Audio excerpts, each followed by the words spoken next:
अचलपूर उपविभागीय पोलीस अधिकारी शुभम कुमार सर जे आहेत IPS ते अधिकारी होते आपल्या इथं. त्याची नुकतीच बदली पुणे ग्रामीण या ठिकाणी ॲडिशनल SP अशी म्हणजे बढोत्तरी भेटली असून एक उत्तुंग व्यक्तिमत्व आणि परतवाडा प्रकरणात SIT चीफ असणारे शुभम कुमार सर याची कारकीर्द जी आहे अचलपूरची एकदम निष्कलंक आणि काहीतरी वेगळी ठसा उमटणारी होती.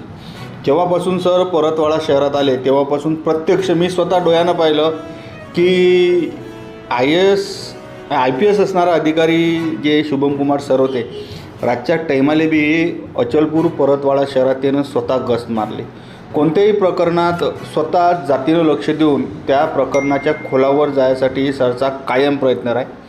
असे व्यक्तिमत्व असणारे शुभम कुमार सर हे आता पुण्याले म्हणजे पुणेच्या ग्रामीण अतिरिक्त पोलीस अधीक्षक या पदावर त्याला आता पदोन्नती भेटली असून सर नुकतेच यासाठी रवाना झाले आहेत. मागच्या वेळेस आता 1 मेला भेट झाली पण त्याच वेळेस चर्चा चालू होती की पुढच्या म्हणजे कार्यक्रमात भेट होते का नाही काय माहीत. पण एक उत्कृष्ट व्यक्तिमत्व शहरातून गेलं इतकं मात्र नक्की. येणाऱ्या कालखंडात त्याची जागा कोण घेते काय माहीत. पण परतवाडा अचलपूर चांदूर बाजार जो उपविभागीय क्षेत्र होतं सरनं जे काम केलं हे कायम आठवणीत राहील. आणि असे IPS अधिकारी जर आले तर प्रशासकीयदृष्ट्या काहीतरी वेगळा ठसा मांडणारं एक आणि उमटणारं व्यक्तिमत्व खरंच या डोळ्यानं पाहिलं. शुभम कुमार सरले पुढच्या वाटचालीसाठी गावरान 90 तर्फे खूप खूप शुभेच्छा.